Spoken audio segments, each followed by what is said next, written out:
फरमाते हैं कि बच्चे थे घर में 6-7, गुर्बत थी, काम मिलता कोई नहीं था। और मैं काम चोर नहीं था, काम ढूंढता था, पर अल्लाह की कुदरत के काम नहीं मिलता था। फरमाते हैं कि मैंने एक दिन अपनी अहलिया से कहा कि आज मैं फिर जाता हूँ काम ढूंढने। तो मेरी बीवी बड़ी फरमा बरदार थी, पर उस दिन ना गुर्बत के हाथों तंग आके कहने लगी आज ना कुछ लेके आया तो मैं बच्चे लेके चली जाऊंगी। शेख फरमाते हैं कि मैं बड़ा परेशान घर से निकला, पर मैंने सुबह से लेके जोर तक काम ढूंढा, काम मिला कोई नहीं।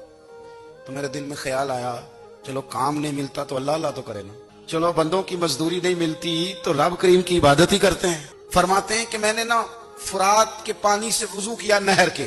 शदीद धूप थी, साथ रेत थी और रेत तप रही थी। मैंने अपना रुमाल वहीं मुसल्ला के तौर पर बिछा लिया और फरमाते हैं कि जोर से लेकर असर तक नमाज पढ़ी। धूप भी पूरे जोर पे, पर मेरे सजदे का जौक भी पूरे जोर पे। फरमाते हैं सूरज भी चमक रहा है और रब की इबादत का जौक भी पूरे जोर पे। मैं सजदा करूं तो फिर मेरा उठाने को जी ना चाहे।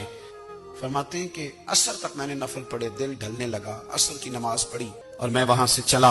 अब मैं जब निकलने लगा तो दिल में ख्याल आया कि छोटी छोटी दीवारें हैं घर की, बगैर कुछ लिए जाऊंगा तो बीवी दूर से देखेगी तो शोर करेगी कि फिर खाली हाथ आ गया। कहते मैंने अपने उसी रुमाल में जिसमें मैंने नमाज पढ़ी थी ना, रुमाल में की आखिर पंजाबी जो साफा कहते हैं, उसी में ना मैंने कुछ रेत भर ली कि वो दूर से देखेगी तो समझेगी कुछ लेके आया है। चलो जाके उसे बता दूंगा कि आज फिर मजदूरी नहीं मिली। कहते हैं वो रेत लेकर जब मैं घर में गया तो पहले बीवी दरवाजे पे खड़ी होती थी, पूछती थी खाली हाथ आ गए हो? आज मैंने देखा तो है ही कोई नहीं। फरमाते मैं अंदर दाखिल हुआ, सलाम लिए, कोने में मैंने वो रुमाल रख दिया और मैंने आवाज दी कि भली मानस कहाँ हो?